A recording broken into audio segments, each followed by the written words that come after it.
Kita mau bahas apa sih? Bahas apa ya? Nah, pada video kali ini kita akan membahas pentingnya wawasan kebangsaan di era milenial, khususnya sebagai modal sosial bangsa Indonesia. Moto kelanjutannya?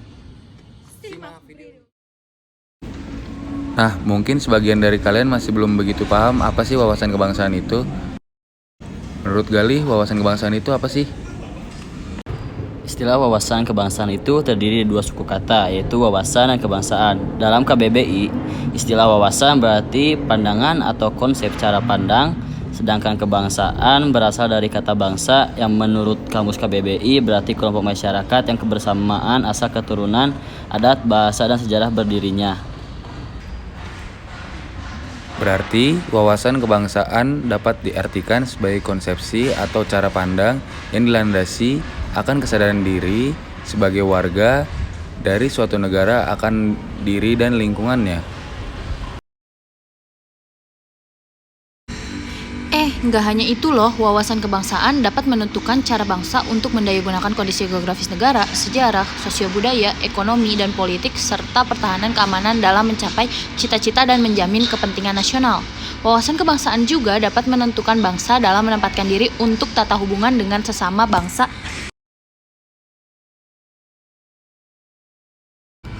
Wah, berarti wawasan kebangsaan sangat luas ya pengertian dan maknanya. Tetapi bagaimana ya caranya untuk memandang diri bangsa Indonesia untuk mencapai segala tujuan nasionalnya? Untuk mencapai tujuan nasionalnya, kita bisa mewujudkan berbagai kesatuan seperti kesatuan politik, sosial budaya, ekonomi, keamanan, dan lain-lain sebagainya dengan berpedoman pada Pancasila dan Undang-Undang 1945. Menyinggung kesatuan yang berpedoman pada Pancasila dan Undang-Undang 1945, apa sih yang menjadi dasar dan tolak ukur untuk melaksanakan, apalagi di era milenial sekarang, wawasan kebangsaan itu sebagai modal sosial masyarakat Indonesia?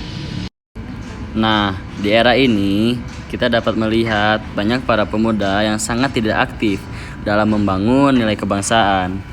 Mereka cenderung bodoh amat dan tidak peduli. Hal ini disebabkan karena kurangnya pengetahuan dan pemahaman secara menyeluruh mengenai apa itu wawasan kebangsaan sebagai tolak ukur modal sosial bangsa. Kini bisa kita lihat bahwa nilai nasionalisme di kalangan milenial yang sudah luntur. Nah, sebagai generasi milenial, kita diharapkan mampu mengupayakan berbagai nilai untuk meningkatkan dan mempertahankan rasa nasionalisme dan kebangsaan yang tinggi. Selain itu, generasi milenial juga diharapkan mampu menanamkan berbagai modal sosial melalui wawasan kebangsaan yang berpedoman kepada Pancasila. Nah, sekarang kita bisa memahami penjelasan di atas. Kita bisa menyimpulkan ya teman-teman, bahwa wawasan kebangsaan sangat penting bagi generasi milenial, khususnya kita. Oleh karena itu, yuk kita sama-sama memahami dan turut mempelajari makna dari wawasan kebangsaan dengan melestarikan beragam suku bangsa yang ada di Indonesia. Nah, terima kasih ya udah nonton video ini. Nah, semoga video kali ini bermanfaat untuk kalian semua dan menambah wawasan kalian. Wassalamualaikum. Dadah.